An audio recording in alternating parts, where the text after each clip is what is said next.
What's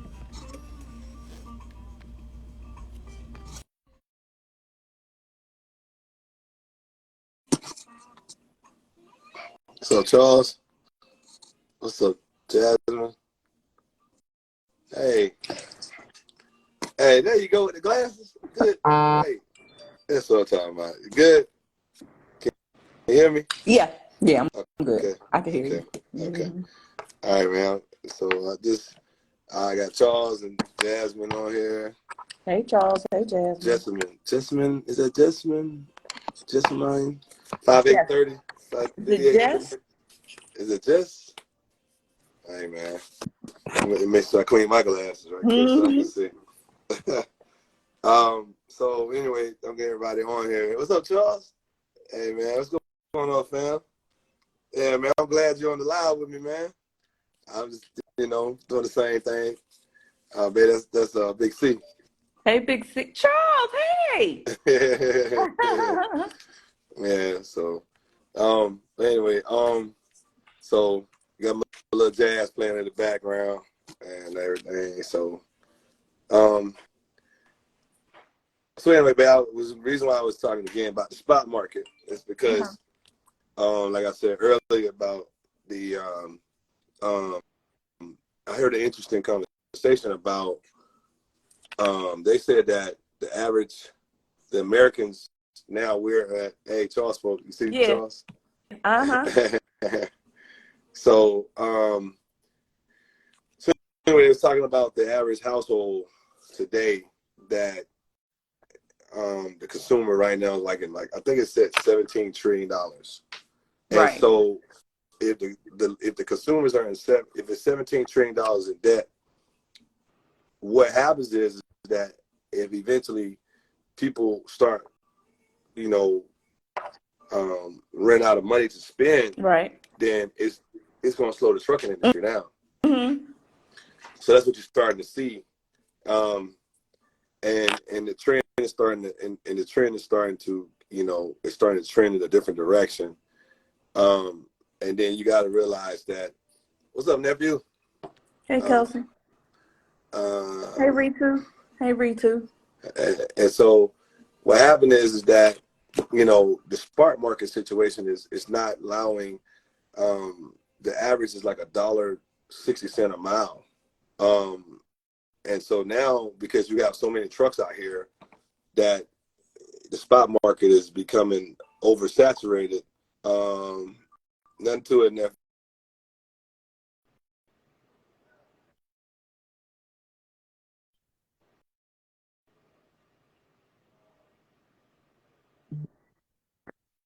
As far as the spot market, it makes it so much more harder for trucks to survive because everybody going to the load board.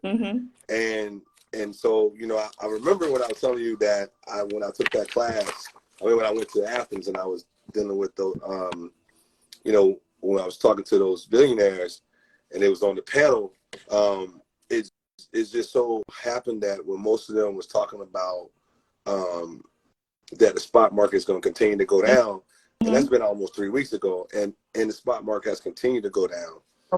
And what I mean by spot market, the spot market is mainly anything mostly on your load boards.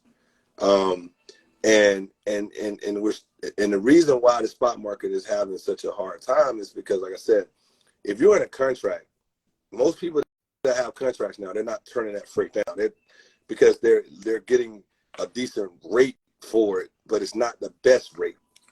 And so because of what happening is that when you got the consumers that right now, with the Feds raising the interest rate, they're not spending as much money. You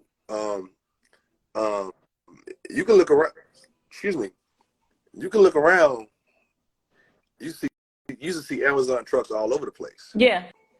You can look around. You don't see as many Amazon trucks because a lot of people like, man, I'll just go to the store myself or try to order it. So what happens is that people not spending as much money because, like I said, they said that, I think, from my understanding, and like I said, I'll get back with everybody on it, but they were saying that the American consumer right now is at $17 trillion in debt. Damn. Exactly. That tells you. So if you have, you know, $17 trillion worth of debt as far as consumers, then who's spending the money? And because there's no more, the PPP money been gone for what, almost 2 years, and then everybody doesn't qualify for the you know, what's that loan called? That no, we talked about it. Is it the ERTC or something? I think it's the ERT credit, something. Yeah. The earned credit retention. Yes. Yeah. Credit retention grant or whatever. Loan. Yeah. I keep getting robocalls about it all day, every day. But in order for you to get it, you have to show a 50% decrease in revenue. Yeah. Total revenue. Total revenue. And then the thing about it is, when you're doing that, you have to be careful because you want to say that. Well, the thing about it is too is that with that credit, you're dealing with the IRS. This is not a loan from the bank. Yeah. Right. This is not the SBA loan. This is not like a PPP loan. This is if you want to sit there and try to finagle your numbers so you can get approved for it, you have to understand that that's the IRS you're dealing with. Yeah. They do investigation. And we know how the IRS operates. Yeah, they'll knock on your door. Exactly. You know, so I tell them, but I don't need that smoke. Yeah, I've got several calls about that, and I spoke to 3 or 4 people on the phone about it. And by the time we got off the phone, they were like, "You don't qualify." So I'm like, "Why y'all keep calling?" Because the thing about it, they thinking that you might be a type of person that might want to say, "Okay, well, I'll finagle for that," and we're not those type of people. Because if you understand business, I'm not about to finagle money. Yeah, you don't want to tell a lie and don't know where it's at, you know. But I'm gonna read something to you right quick, man. It says, according to the Federal Reserve Bank of New York, right? Yeah. The Federal Reserve of New York just this week, and we're talking about first quarter, right? So the first quarter is gonna be what? January, February, March, and March, right? So we're into April, May. So we're in the second quarter, all right? So as a first quarter, the average household debt reached a record $17.05 trillion. That's crazy. The banks reported that the notes, as of it figures in now, is $2.9 trillion higher than at the end of 2019. So if that tells you, if we're $2.9 trillion higher than we were in 2019, we're at a peak. And so that's why when I said last week, when I was telling you, when I kept saying, you know, if you're going to start your business, this is the part where I'm going to say, if I was your consultant, a person that wanted to know, you know, should I start me a trucking company right now? The first part I want to hear a few things, you know, and definitely one of them is, you know, how are you going to finance this? Right. You know what I'm saying?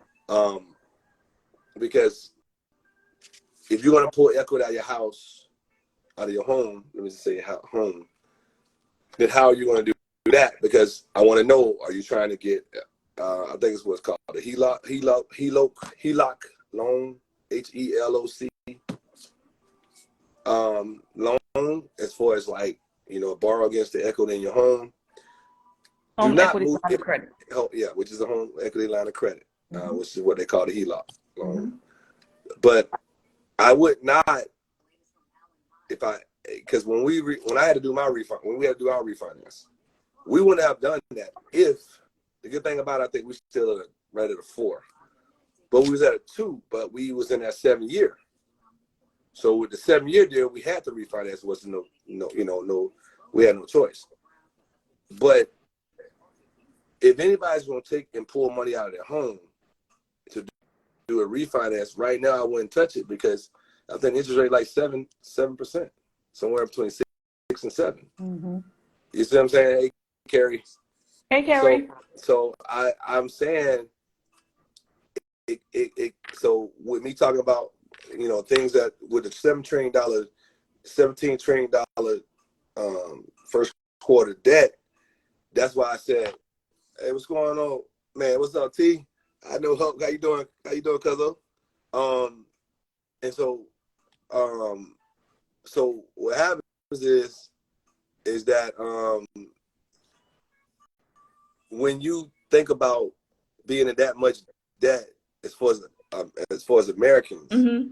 imagine how much debt it is as far as when you're talking about just in business. Yeah. You see what I'm saying? So a lot of businesses carrying things on their books that probably, are a lot of debt. So banks are looking like, okay, do you have the numbers to be able to? What's going on, cuzzo? How you doing? That's my cousin Huck, man. Yeah, man. I mean, that's family right there. That's family, And but what I'm saying is that, so when you think about $17 trillion in households, that means nobody's gonna have no money to spend in a minute, because everybody's been doing it with the between credit and now that's where everybody at. That's why they're saying banks are becoming to the point where you gotta have a certain strategic to lend to you. So guess what? When you got $17 trillion worth of debt, that means the average person is like, okay, well, I might not want to buy anything or do this and that. So guess what? That spot market right now is starting to catch it. So they're constantly bringing the spot market down to the point some of the lows that we're getting on them lanes is like it's like $1.60 a mile. And so just imagine if all my overhead, like, okay, so what they have, two different things is what they call it. They have I think it's oh God, I lost my train of thought. They have the fixed rate. Mm-hmm. You have a fixed rate, and that's going to be pretty much anything that and adjustable rates. And so if you so let's say you have, like we doing our business, Mm-hmm. there's things that we'll do as far as like, we know every month we're going to have these particular, bills that we're going to pay. Right. And then you have all of a sudden, what's up, Mario? And then you're going to have the other type of bills that come in that are basically your, bills that you have to pay, monthly, or, bills that will basically be where you might have to, have, like, let's say for instance, like we have a breakdown mechanically or something, one of the trucks break down, we got to pay that. Mm-hmm. Well, those are those type of, bills you don't see coming. And those are the bills that put a lot of people out of business. So when you look at the spot market rate, if you're saying to yourself, I made $1.60 per mile on this particular lane, but with everything I had coming in for the week was averaging somewhere in $1.75 I needed to make, you upside down. Mm-hmm. So you're not taking no money home. So Mm-hmm. so the problem with that's where a lot of drivers what's up, man? What's up, Mario? And so with a lot of drivers are, they're frustrated because they're like, I just can't move my truck for the spot market rate. Right. You see what I'm saying? But what they're not understanding is that there's a lot more going on out here outside of the there's a lot more going into where those interest rates are a lot lower. Mm-hmm. I mean, not interest rate, the amount of money you get for per mile. So, Yeah. So that's why I said it's getting to the point now where a lot of but this is really what they want. They want to get, there's so many trucks but not as much freight. You know what I'm saying? So it's kind of like you got more supply than you got demand. Exactly. Well, I'm sorry, you got more demand than you got supply. My bad. Yeah. So yeah, I think I did some different Did I? Yes, you did. What You on, what you on your personal page, and you're not yeah, on CLA's page. yeah. So Carrie gonna kill me for that. It's okay. Yeah, she gonna kill me for It's that. But we'll okay. yeah, well, my bad, Carrie. Please don't kill me for that. But the thing about it is that that's why it's important. I get on here and talk about, if you want to start a trucking business, I'm never gonna tell someone not to follow their dream if Well, that's right what you now you want. just gotta be real strategic with it. Exactly. Yeah. That's the main thing, because that's why when Carrie asked me, said, what would you like to talk about? I want to stay on the spot market, because the average person that's coming into the business, they're going to be dealing with the spot market, and those numbers are just not that great. Right. Right now. I mean, So what would you do if you were just entering into the transportation industry as, let's just say, an owner operator, and you had to deal with the spot market? What would you do to maintain whatever weekly figure you decided you wanted to make? Let's just say you wanted to bring home $2,000 a week, and you had to deal with the spot market. How hard would you have to run to make sure you got your numbers? um, I would make sure, first of all, two things. I got to sit down with you as my spouse, and let you know that you're going to have to hold it down a few days out of the weeks that I'm not going to be coming home, because where those numbers are right now, it's like when I first came in, not first jumped in. It was remember when I was when I first started Crawford Transportation in 04, and remember we had that's when it got ready for the Iraq War, remember? And the gas went up, because when I first got in, diesel was like $1.81. And then it went up higher. And then I remember under President Obama, gas was like $5 at one time. Yeah. You see what I'm saying? So, but the difference in this situation, gas is not as high. It's higher than it was when in 04, but it wasn't as high as it got up to with under President Obama.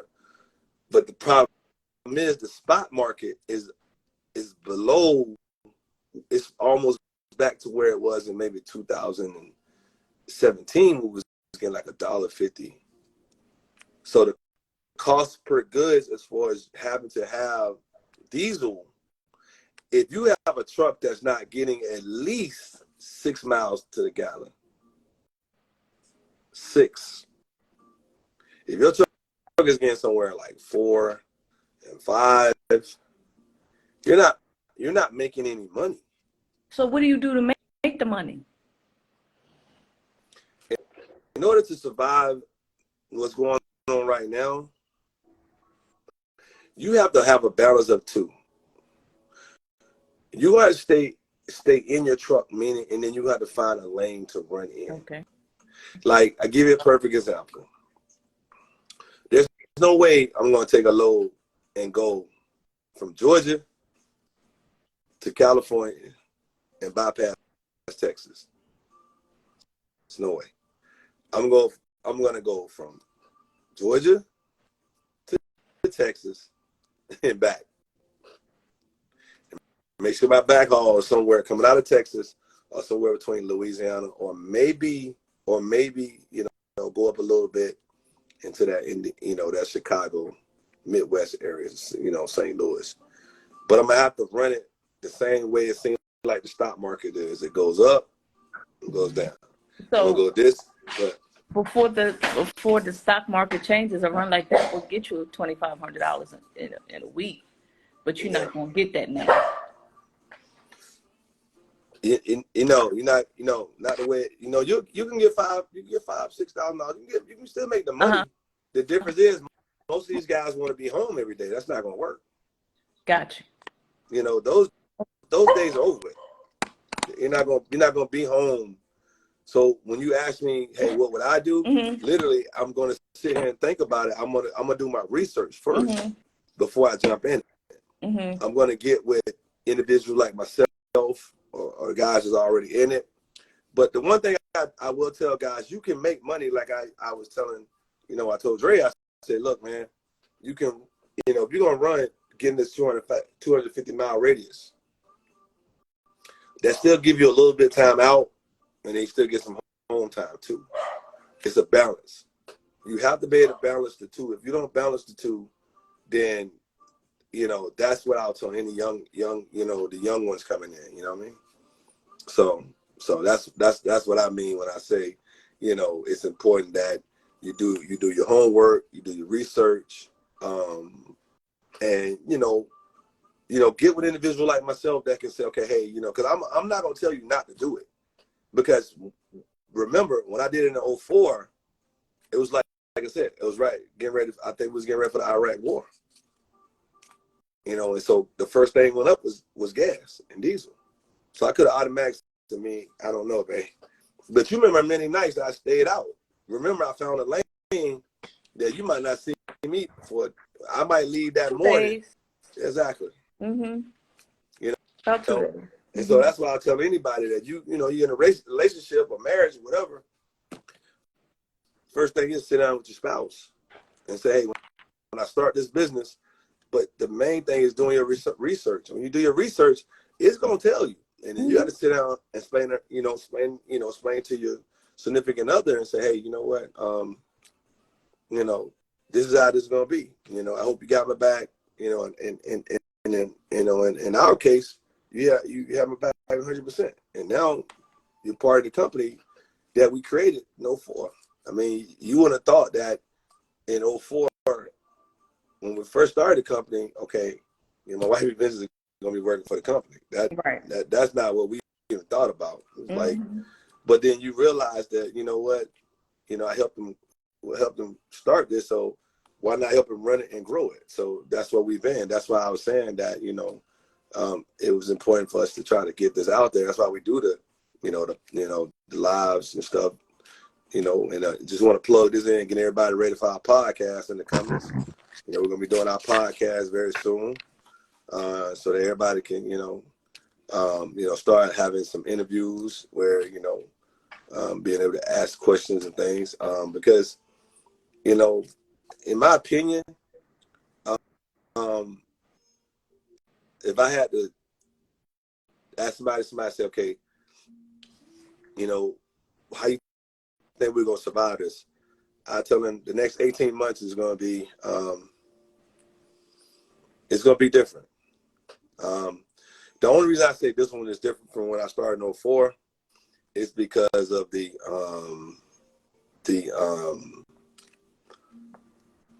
adjustments in so much technology. And with so much in technology, you got more drivers, you got more trucking companies out, you got more trucks out here, you got more brokers out here, and you got a lot of buffoonery out here. They got people out here that got all these trucks that are very expensive. I know guys that got trucks. Now they gotta park them. Yeah, I hate to hear that though. Yeah, because they bought these trucks at $75,000, $100,000. Yeah. And some got trailers that don't have no freight. One day I'm gonna do a container. I remember when I was at that class and they was talking about.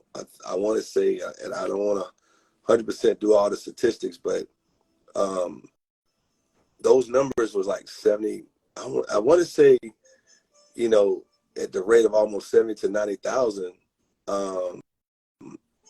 People turning in their authority. Wow. The whole authority? Yeah, because what happened is with so many trucks out there, like the demand is just higher than the supply. I see. Yeah. And that's why the spot market is so overwhelmed. The one thing we've been able to do is just stay blessed within contracts. And, I know that's what I've been talking to Dre about. The goal is to try to, make sure we can, land deals with contracts with some brokers or whatever. But it's a lot more of that out here now where they're actually, can you just, can we sign you up for this lane? Send us your numbers. And so, we see a lot of that. So, with that, but I didn't know, but anyway, but like I said, that's the difference. And so I'm not surprised that when you look at the market slowing down and things like that, and it's starting to adjust. I'm just telling everybody, 18 months. They're saying that we'll probably be in this situation to 2024, and the 2024 will probably be right at 2025 first quarter. Somewhere between 2025 first quarter, maybe second, but 2025 in the second quarter, that means that you're talking about things like Christmas, 4th of July. That's like two of those, two terms of that. And 4th of July, they move a lot of furniture, patio furniture. But I do want to say this though. The drive-in is kind of, tight right now, but the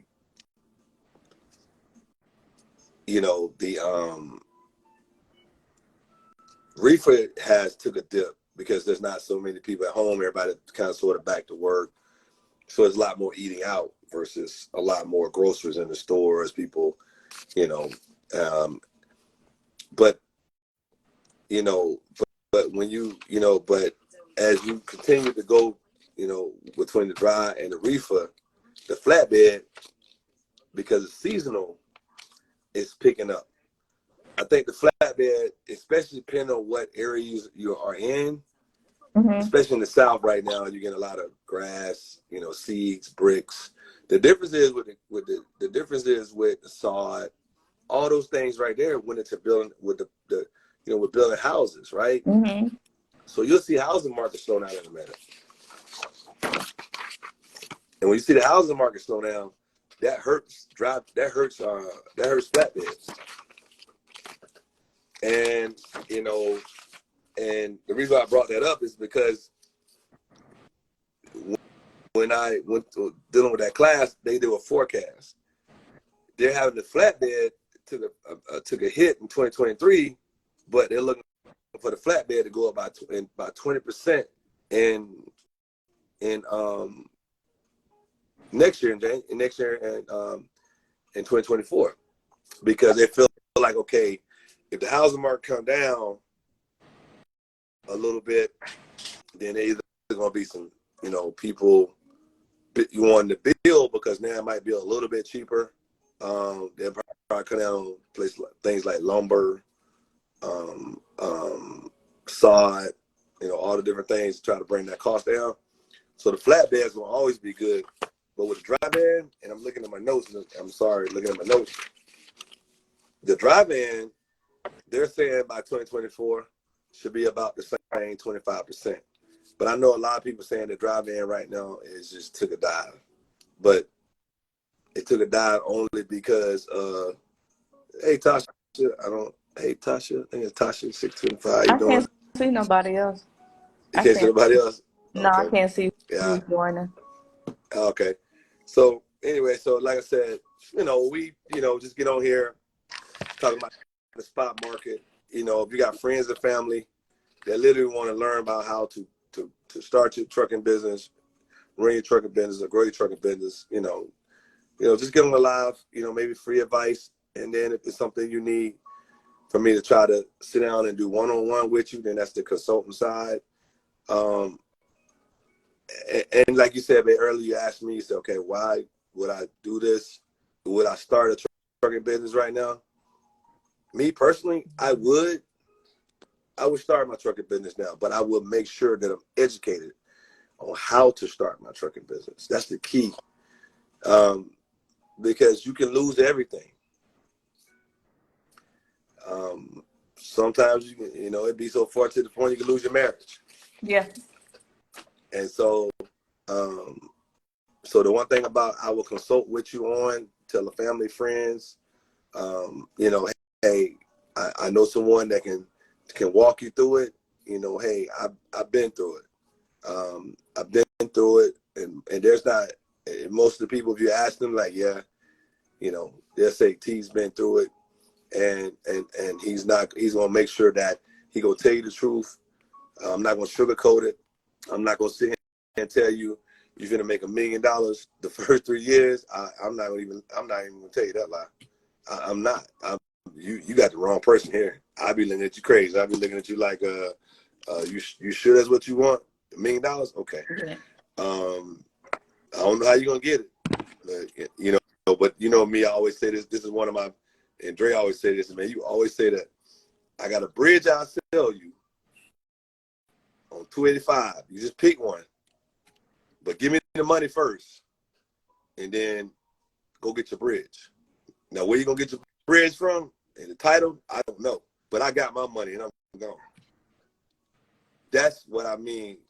I'm not that type of person. I can't do the buffoonery because I take it too serious. And me, you work behind, baby, when we started the company, you work behind the scenes. Now you probably like, wow. I see a lot. You see the numbers. Yeah. You see the numbers that the average don't see. You be like, and we're not the average. You know, the ones that sit out here and say, hey, you know, I did this. Okay, well, Michelle got numbers. We got numbers. What they say that old saying is, and I know we're gonna get close on this. Humans lie, but numbers don't. Yeah. So, anyway, babe, once again, a great live. You know, what you got going on? What you got going on? Come on, tell me. I'm restocking at the moment, so I will I will post updates when my restock is done. On what? My soap. What company? Crawford Naturals is in restock right now. And it's at www.crawfordnaturals.com. All right, everybody, just want to let y'all know that's what we do. I support my wife like she support me. We get on here and we do the lives. What's up, man? What's going on, bro? Sorry, man, we about to get a dollar down, but glad to see you, bro. I need to hit you up anyway. I'll hit you up probably after the live. But my wife supports me for the last 19 years. So now it's time for me to support her in Crawford Naturals, which she makes a natural soap, natural product, men's, the beard, beard oil, and beard balm. uh-huh. I make a beard oil, a beard balm, a shampoo bar, and men's bath bars. Okay. And for the ladies? Make sugar scrubs and bath soaps. Okay. And shea butter. And shea butter. Shea butter for men and women. Exactly. And let me ask you this, and we're getting ready to close up. So, because all of it matters. Yes, Transportation Tuesday. And we're talking about the metaphor of business, right? Yeah. So, what would you tell someone with starting? Because remember, you was in corporate America. You're like, hey, I'm good. But now you're doing your own thing. Would you encourage a young lady to, young lady? I would encourage anybody to become an entrepreneur. And just keep at it until you're able to quit your job. Exactly. That's the same thing I would tell them in trucking. Keep at it, dream, and it works out. That's any business. Think about it. When the Federal Reserve raised the rates, they wasn't just going after trucking. They was going after just businesses in general to try to tamp down some of the money that was out there. You see what I'm saying? Oh yeah, you're right, man. Facts. You know what I'm saying? That you have to, because most businesses, I don't know too many businesses that, they are starting with the good times, but they don't last in the hard times. But you start a business in the hard times, it should last through the good times. Yeah. You know what I'm saying? So that's why I asked you that question. So anyway, man, all I want to say, appreciate everybody getting on the lives, you know, and Big C, Tasha, Mario, Kelsey, my cousin Hub, Carrie, you know, and baby, you know, always you. What's this? Jasmine 58030. You know, it's just the fact that y'all got on it and just showed us a little love. But like I said, keep out for the podcast coming, the ebooks. So much about to come through for CLA and everything. So just look forward to that. Like I said, another day above ground is a good day.